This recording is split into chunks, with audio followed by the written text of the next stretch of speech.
Bismillahirrahmanirrahim. Assalamualaikum warahmatullahi wabarakatuh.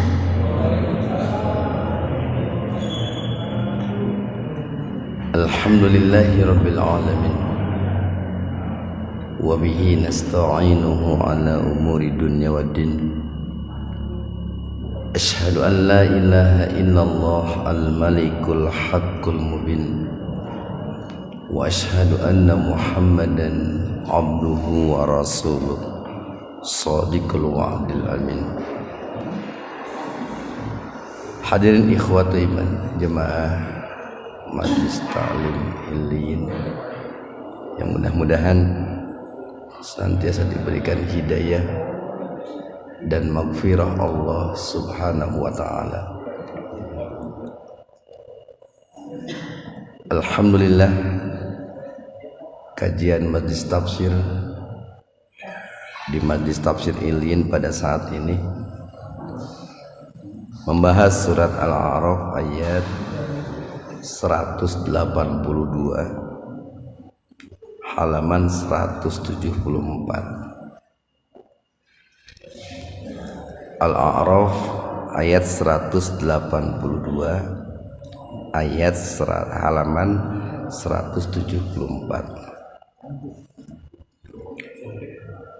Di Al-A'raf ayat 182 ini Allah subhanahu wa ta'ala berfirman, walladzina dan alladzina.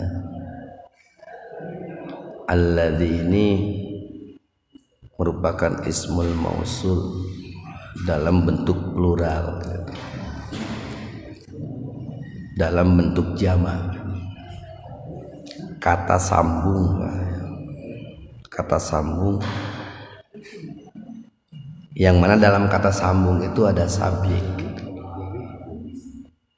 sabik yang menempel, yang mengiringi, dan sabiknya bukan satu orang melainkan beberapa orang atau lebih dari 2 orang. Di walladzina, dan orang-orang yang kadzabu, senantiasa mendustakan, bi ayatina, terhadap ayat-ayat kami. Di sini kata ayat menggunakan bentuk plural, ya, bentuk jamak. Karena maksud dari ayat di sini bukan hanya satu ayat. Yang didustakan oleh mereka itu tentu banyak ayat. Yang secara garis besar sering kita sampaikan bahwa kalau kita bicara tentang ayat-ayat Allah, itu ada ayat-ayat yang terkumpul dalam kitab kauniyah, kitab alam semesta yang besar ini. Ada ayat-ayat Allah yang terkumpul dalam kitab qauliyah ataupun kitab Qur'aniyah. Nah, di antara 2 ayat-ayat Allah tersebut yang paling sering didustakan oleh para pendusta ayat-ayat Allah itu adalah ayat-ayat Allah yang sifatnya qauliyah atau Qur'aniyah. Kalau untuk ayat-ayat Allah yang sifatnya kauniyah itu cukup banyaklah mereka yang tertarik gitu Pak ya, yang tertarik untuk mempelajarinya, tertarik untuk meneliti, tertarik untuk mengetahui lebih dalam. Walaupun kebanyakan mereka setelah mereka melakukan penelitian tetap saja ujungnya itu mereka mengkufuri ayat-ayat Allah itu. Boleh dibilang gitu ya, pengetahuan mereka orang-orang non-muslim terhadap ayat-ayat Allah yang sifatnya kauniyah itu lebih bagus daripada kita orang muslim. Banyaklah orang-orang non-muslim itu yang dengan kemampuan intelektualnya mereka bisa menembus ke luar angkasa. Dengan kemajuan teknologinya mereka banyak melakukan inovasi-inovasi bagaimana memanfaatkan alam semesta ini. Tetapi tadi hanya sedikit di antara mereka yang sekalipun diberikan kemampuan oleh Allah untuk mengkaji dan meneliti ayat-ayat kauniyah, itu hanya sedikit yang beriman kepada Allah, hanya sedikit yang bersyukur kepada Allah Subhanahu wa ta'ala. Nah, maka ancaman bagi mereka itu sanastadrijuhum. Asal katanya itu ini adalah daroja, Pak. Daroja. Lalu ini memakai tambahan alif dan sin. Istadroja yastadriju. Artinya menangguhkan, menahan. Di istadroja yastadriju itu menangguhkan. Sanastadrijuhum, nanti kami akan menangguhkan mereka min haitsu la ya'lamun, min haitsu dengan cara la ya'lamun, yang tidak mereka ketahui. Ini sering dimaknai bahwa sanastadrijuhum itu ini kita sering memaknai istidraj itu adalah menyungkun gitu. Itu maknanya menyungkun bisa lah. Tapi kalau arti asalnya istidraj itu adalah menangguhkan. Kenapa bisa dimaknai menyungkun? Karena begini Pak, orang-orang yang seringkali mendustakan ayat-ayat Allah itu seringkali siksa mereka ditangguhkan oleh Allah. Seringkali siksa mereka diakhirkan oleh Allah. Tapi sebelumnya mereka itu sering diberi kenikmatan oleh Allah. Jadi barangkali dilihat dari fisik gitu ya, orang itu sehat terus. Dilihat dari karir gitu, karirnya itu melonjak terus, naik terus. Pokoknya dilihat dari berbagai hal, kenikmatan-kenikmatan yang sifatnya duniawi. Itu mereka itu selalu nampak senang gitu Pak. Nampak senang. Tetapi pada saat yang sama, mereka melakukan kemaksiatan kepada Allah Subhanahu wa ta'ala. Nah, itulah yang disebut dengan istidraj itu. Jadi untuk membedakan gitu, mana sebuah rizki itu nikmat atau sebuah rizki itu sungkunan, itu lihat saja Pak, akidah kita, ibadah kita, akhlak kita pada saat kita itu mendapatkan rizki. Pada saat kita mendapatkan rizki, kalau kita mendapatkan rizki tetapi akidah kita semakin rusak, nah itu. Kalau kita mendapatkan rizki sementara ibadah kita malah jadi lalai, kalau kita mendapatkan rizki sementara akhlak kita semakin buruk, itulah yang disebut dengan istidraj itu gitu. Tapi kalau kita mendapatkan nikmat, yang dengan nikmat itu akidah kita semakin bagus, ibadah kita semakin bagus, akhlak kita yang semakin bagus, nah itulah nikmat yang sesungguhnya, rizki yang sesungguhnya, rizki yang diberkahi, itu seperti itu. Kan tidak jarang Pak, tidak jarang orang itu gagal diuji oleh Allah itu dengan ujian-ujian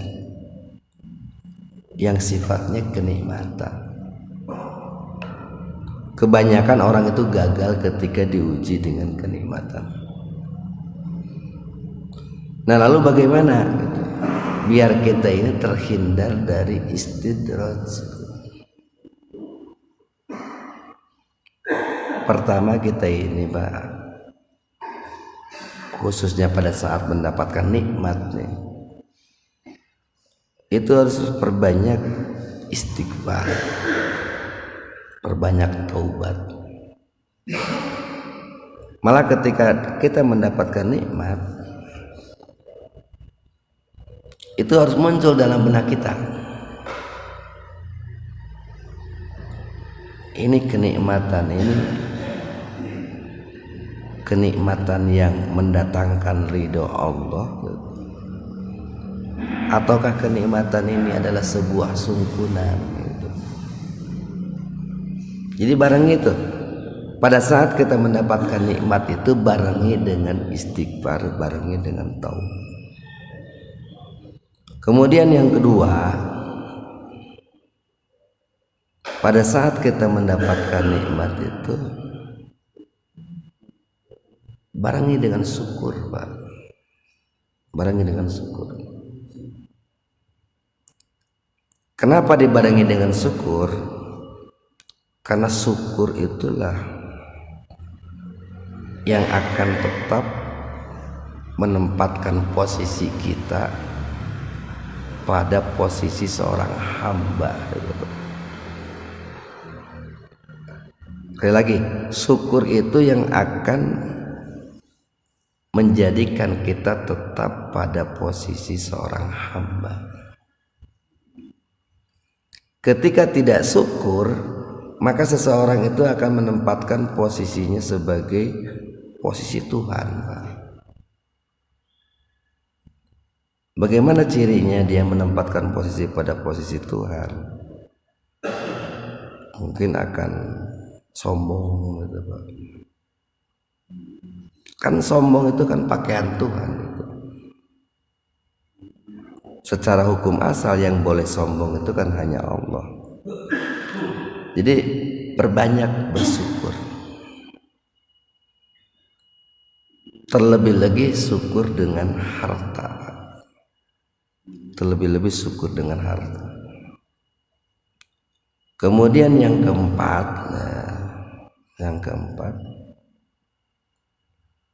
itu perbanyak kita itu datang ke majelis ilmu Pak. perbanyak bergaul dengan orang-orang alim, orang-orang soleh. Karena orang yang mendapatkan nikmat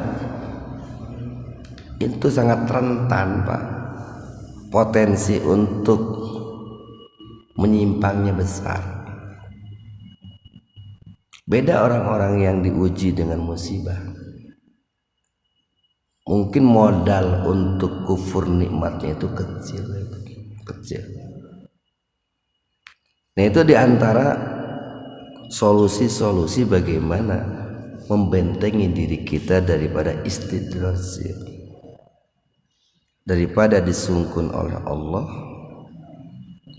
yang kemudian akan disiksa oleh Allah dengan siksa yang secara tiba-tiba, Pak. Jadi disebut dengan menangguhkan itu begini, orang itu akan nampak secara lahir dia itu dicintai oleh Allah, dia itu disenangi oleh Allah. Kan sering, Pak, nampak di mata kita tuh. Ada orang yang sering bermaksiat kepada Allah, tapi hidupnya lancar-lancar dalam berbagai hal gitu, Pak. Dalam berbagai hal dia itu lancar, sukses, menyenangkan.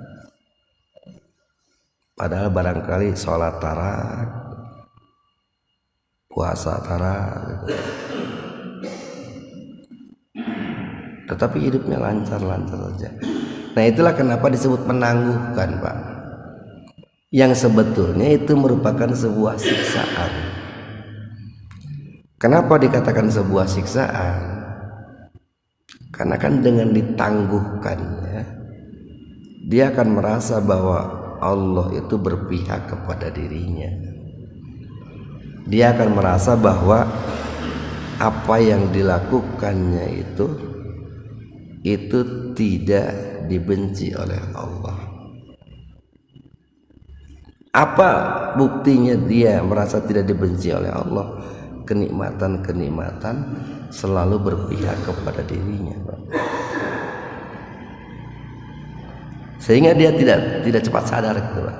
Beda kalau orang itu berbuat dosa, berbuat maksiat, kemudian langsung ditegur oleh Allah, mungkin akan segera kembali ke jalan yang benar.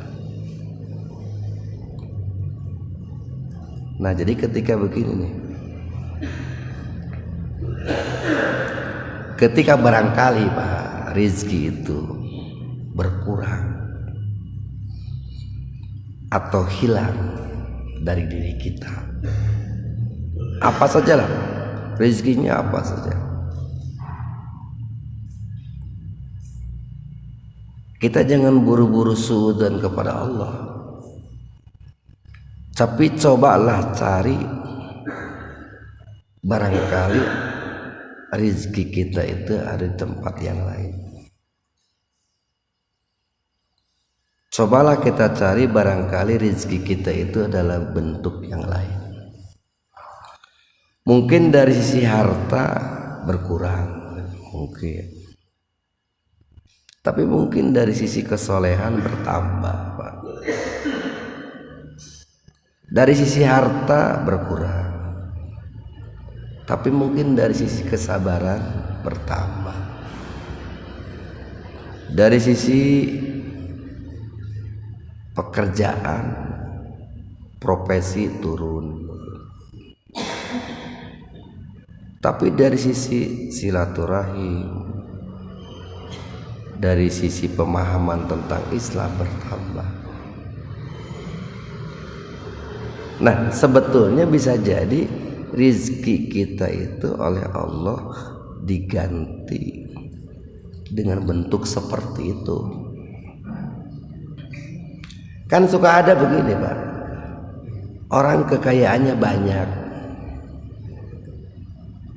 tetapi orangnya juga emosian gitu, Pak. Seetik-etik ngamuk, seetik-setik ngamuk. Pemajikan ke sebara balik kami toha gitu, Pak. Padahal imah loba, mobil loba, duit loba, tapi pamajikan kabur wae kami tohan. Berarti dia itu baru mendapatkan rezeki sebatas harta. Dan tidak sedikit juga orang yang dari sisi rezeki sedikit, dari sisi harta sedikit, tapi rumah tangganya harmonis gitu. Rukun, damai gitu, saling menghormati, saling menghargai. Ketika dibanding-banding, sebetulnya mendingan yang kedua, Pak. Hartanya sedikit, tetapi kedamaian hidup didapat sebetulnya. Walaupun nampak secara lahir oleh orang luar mending yang pertama. Nah itu yang sering disebut cek istilah kalau lama ini dunia tenjoen. Jadi dunia nanti dengan seukur nikmat katenjo ku batur, Pak. Padahal di dalamnya itu ripuh gitu. Di dalamnya itu semerawut gitulah. Ketenangan nggak ada, keharmonisan nggak ada, kedamaian nggak ada. Kita lanjutkan 183 wa umli, dan kami berikan tenggang waktu lahum bagi mereka. Nah sebetulnya dengan ditangguhkannya oleh Allah,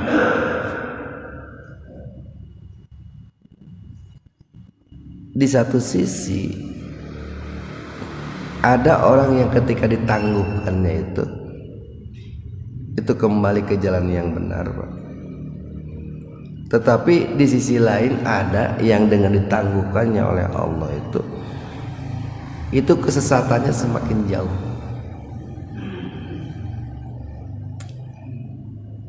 Nah bagaimana bisa begitu? Itu tergantung, itu kembali itu, Pak, ke ayat 179. Tergantung dia itu, orang tersebut itu memanfaatkan 3 modal yang Allah berikan kepada dirinya. 1, hatinya. 2, pendengarannya. 3, penglihatannya. Atau kalau diurut, 1, telinganya untuk mendengar, yang kedua matanya untuk melihat, dan yang ketiga hatinya untuk memahami. Nah kalau ketiganya digunakan dengan baik, maka pada saat ditangguhkan oleh Allah, disungkun oleh Allah itu mungkin saja dia akan kembali ke jalan yang benar, Pak. Tetapi manakala ketiganya tidak digunakan dengan baik, nah biasanya orang tersebut akan semakin sesat, akan semakin jauh menyimpang. Inna, sesungguhnya, kaidi, rencanaku, matin teh paten, Pak, jitu. Jadi sesungguhnya rencanaku, kata Allah, itu sebuah rencana yang sangat paten, itu, Pak. Sebuah rencana yang sangat jitu. Orang mungkin hanya sedikit, Pak, yang sadar dan mampu membaca rencana Allah. Hanya sedikit orang yang sadar dan mampu membaca rencana Allah. Ya tadi orang yang menggunakan ketiga bekal tadi dengan sebaik mungkin, dia akan mampu membaca akan rencana Allah. Tempo hari itu bisa pernah kita sampaikan, ketika terjadi perubahan, Pak, ketika terjadi perubahan dalam hidup kita, maka kita harus segera nih bangkit kesadaran kita. Telinga kita mulai bangkit, mata kita mulai bangkit, hati kita mulai bangkit. Apa rencana Allah di balik perubahan ini, gitu Pak? Apa rencana Allah di balik perubahan ini? Terlebih-lebih ketika terjadi perubahan dari musibah ke nikmat, Pak, itu. Lagi, terlebih-lebih ketika terjadi perubahan dari musibah ke nikmat. Karena jarang, Pak, orang bangkit kesadarannya ketika terjadi perubahan dari musibah ke nikmat. Kebanyakan orang lalai gitu. Berbeda mungkin dengan ketika terjadi perubahan dari nikmat ke musibah. Biasanya orang suka begini, ya Allah, gitu. Kenapa ya saya jadi begini, gitu Pak. Ya Allah, gitu. Hapunten abdi, gitu. Karena gitu Pak. Ya Allah, gitu. Dosa apa ya saya? Kenapa saya sampai seperti ini? Itu bisa begitu Pak. Itu kalau perubahan dari musibah, dari nikmat ke musibah, akan muncul kesadaran tuh. Pendengarannya akan berfungsi, penglihatannya berfungsi, hatinya berfungsi. Tapi sangat jarang orang itu ketika perubahan dari musibah ke nikmat itu menggunakan telinganya, matanya, dan hatinya. Jarang. Pokoknya kuncinya begini, setiap terjadi perubahan dalam hidup kita harus selalu introspeksi diri.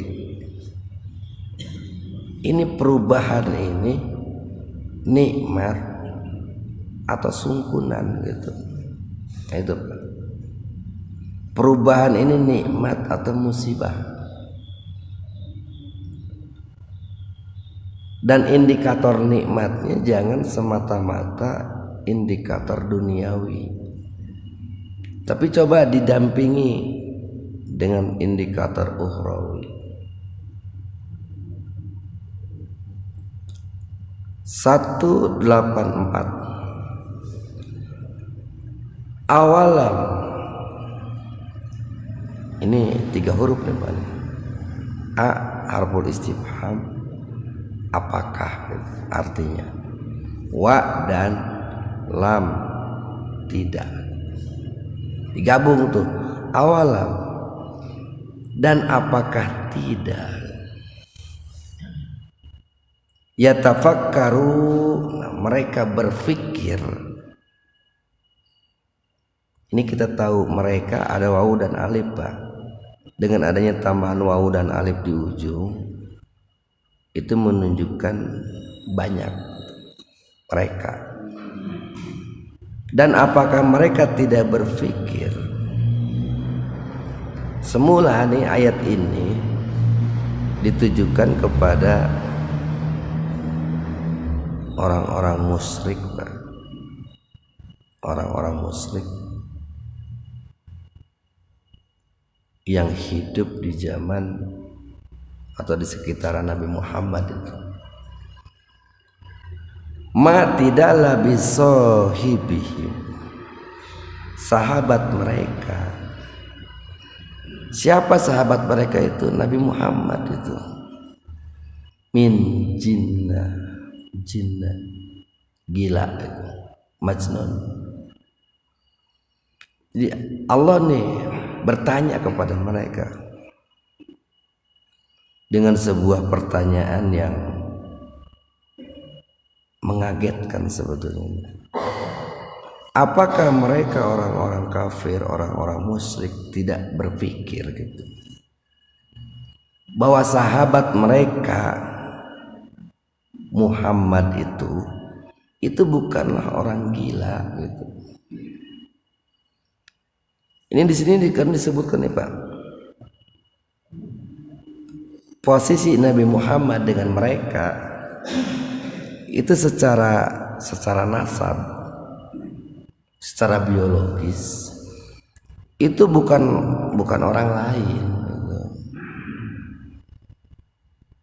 Nabi Muhammad itu sahabat mereka awalnya gitu, saudara mereka, bahkan keluarga mereka Pak.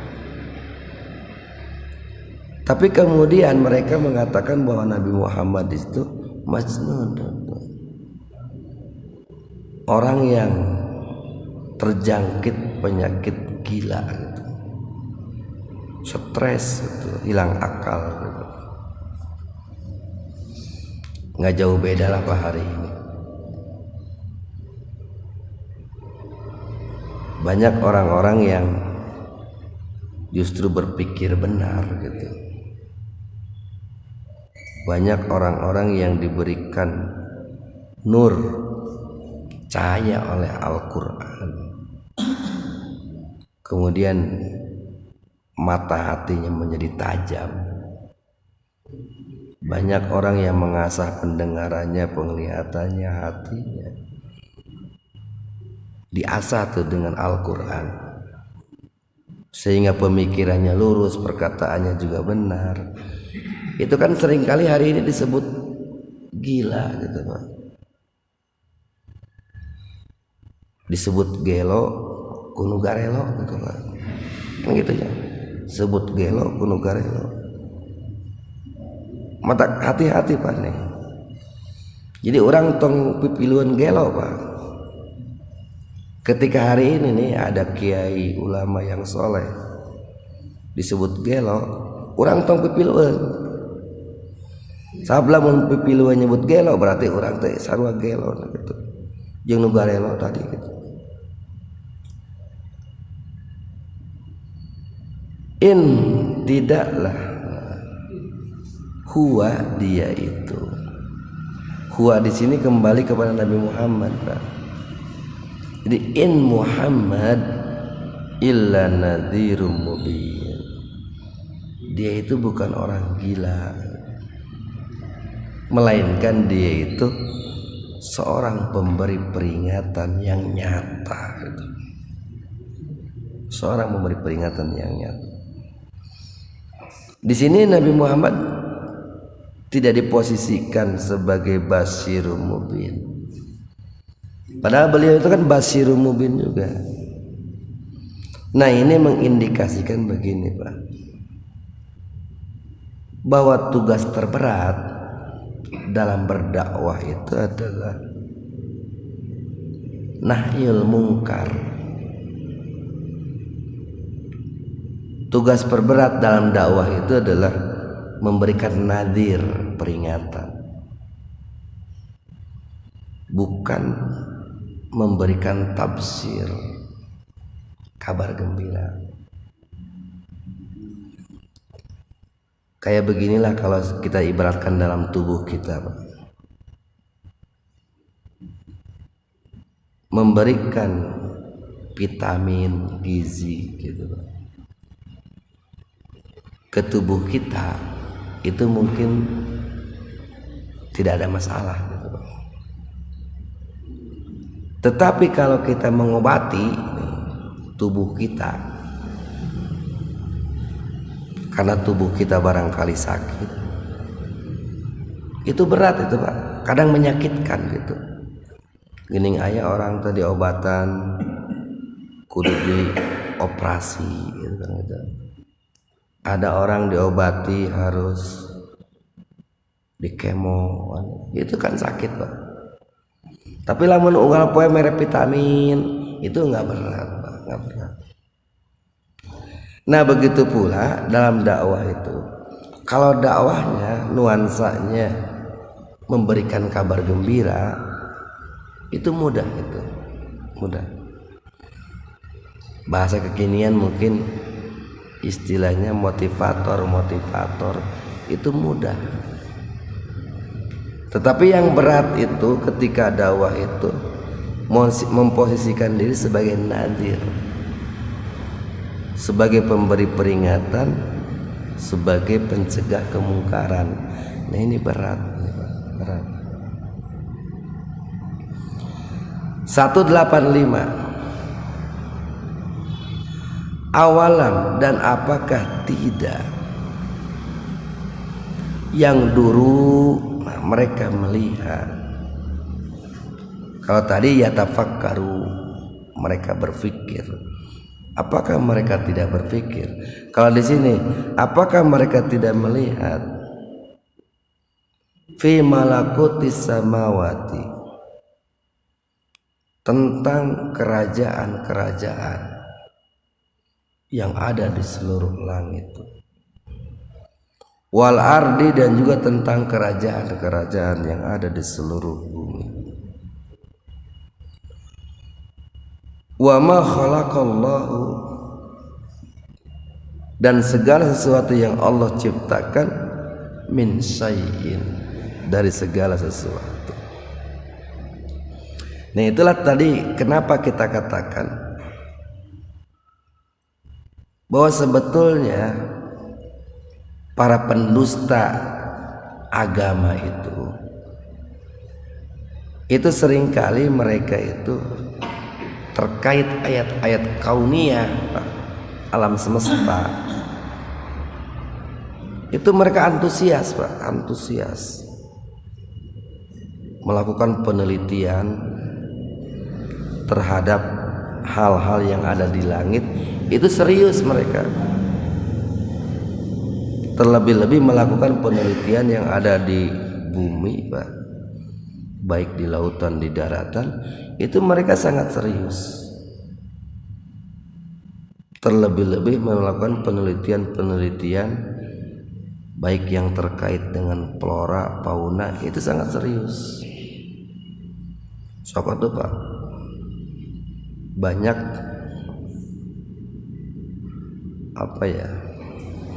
hasil yang mereka dapatkan dari penelitian-penelitian itu. Mestinya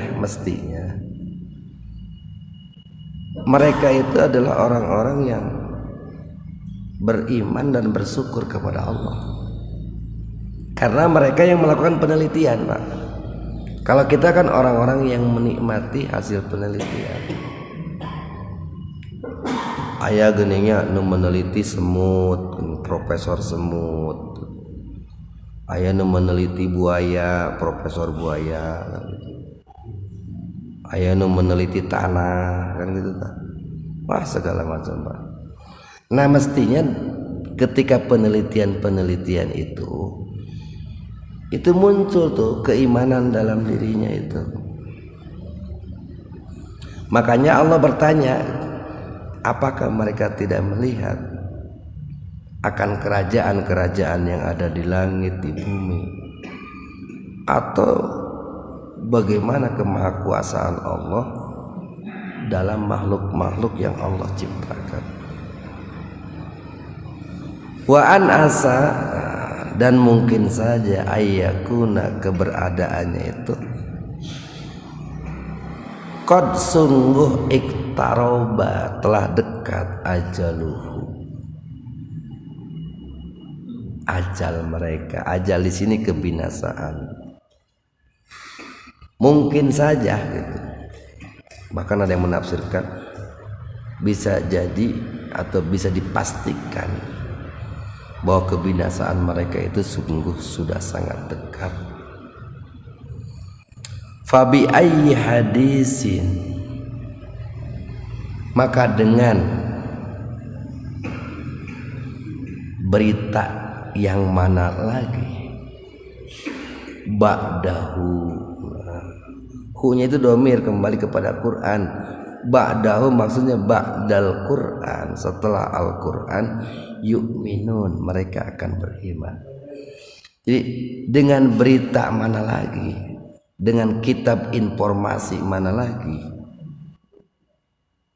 selain Al-Quran, mereka akan percaya, gitu.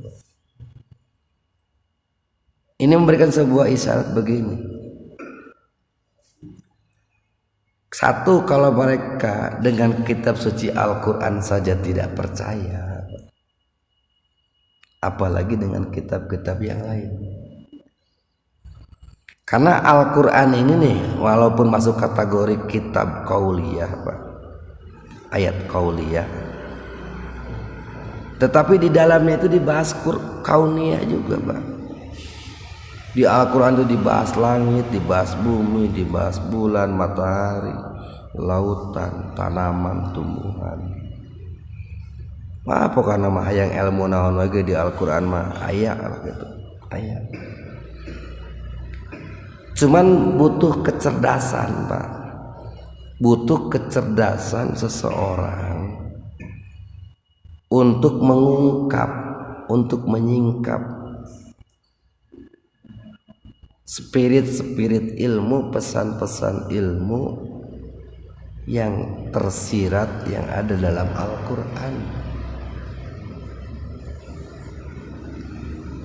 Nah, untuk mengungkap pesan-pesan ilmu tadi, Pak, spirit ilmu tadi, ya tadi tuh, penggunaan telinganya harus maksimal, penggunaan matanya harus maksimal, penggunaan akal dan hatinya harus maksimal.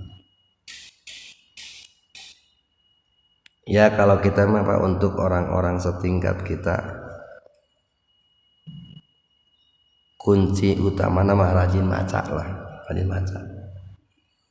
Sob sudah banyak sebetulnya kan karya-karya ulama terdahulu gitu kan,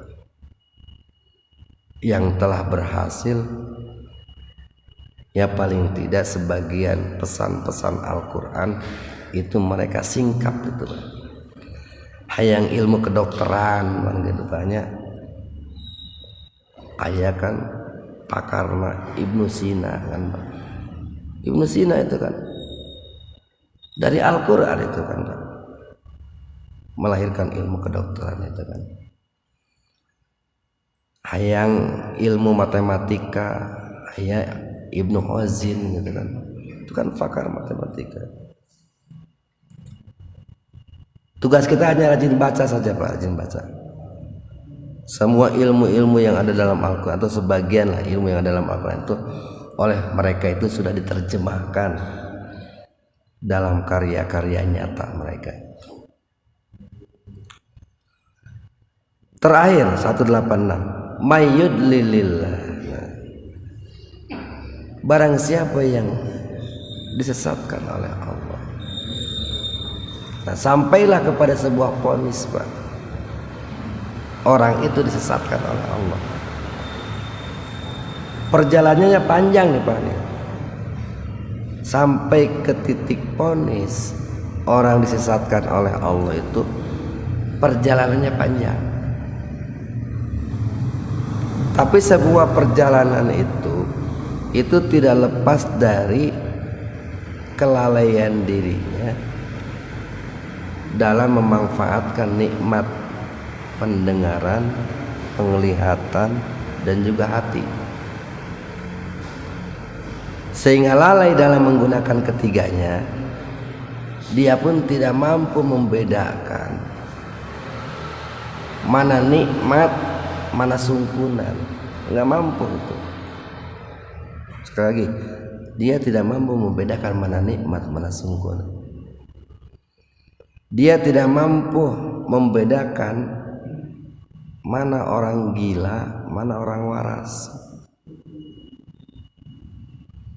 Dia pun tidak mampu menangkap pesan kekuasaan Allah dalam kerajaan yang ada di langit, di bumi, ataupun di makhluk-makhluk yang lain. Nah, dikarenakan ketidakmampuan semua itu, sampailah kepada vonis Allah, orang tersebut adalah orang yang disesatkan oleh Allah. Fala hadiyalah, maka dialah orang yang tidak diberi petunjuk oleh Allah.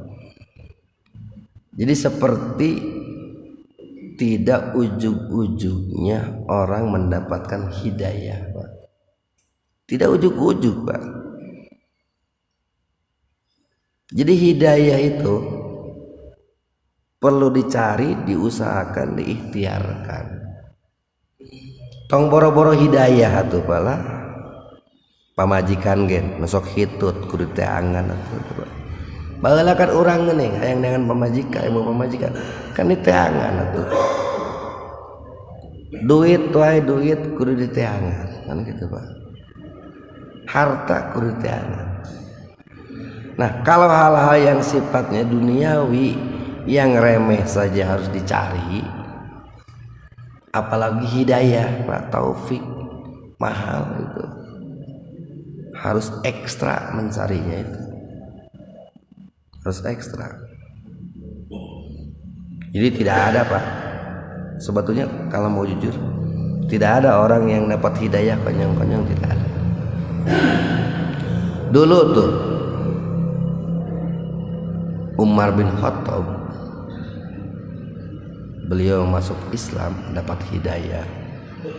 Perjalanannya kan panjang, Pak. Ngintip terus kan. Ngintip Nabi Muhammad kalau sedang baca Quran. Kan begitu. Hari ini juga begitu. Banyak orang-orang yang masuk Islam tanpa kita ketahui sebetulnya banyak perjalanan spiritual dia untuk menjadi seorang mualaf itu panjang. Memantapkan diri menjadi seorang muslimah itu panjang. Nah, begitu pula dengan orang yang disesatkan oleh Allah sampai kepada titik disesatkan itu perjalanannya panjang. Wa yadharuhum, dan Allah membiarkan mereka fi tughyanihim, togut, Pak. Togo itu melampaui batas, Pak.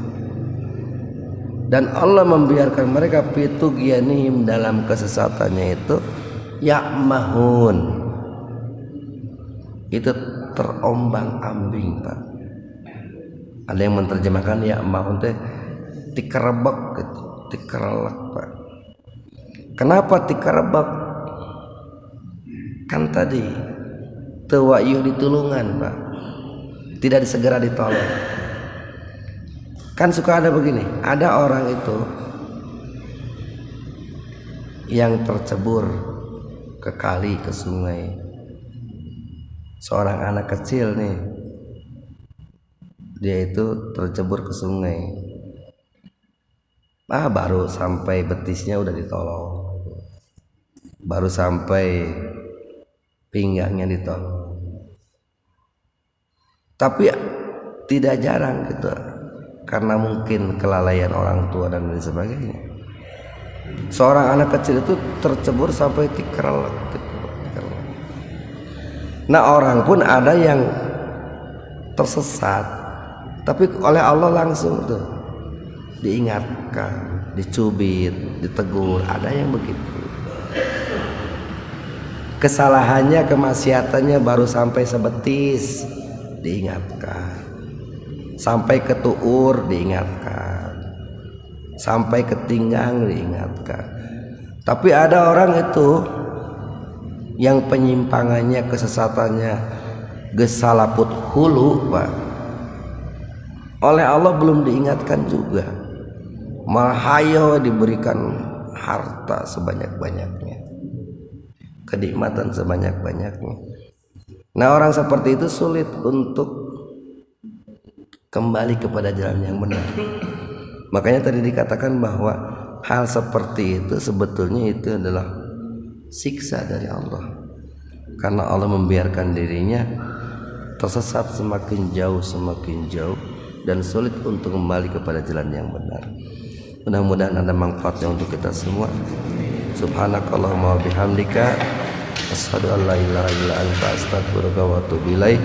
Assalamualaikum warahmatullahi wabarakatuh.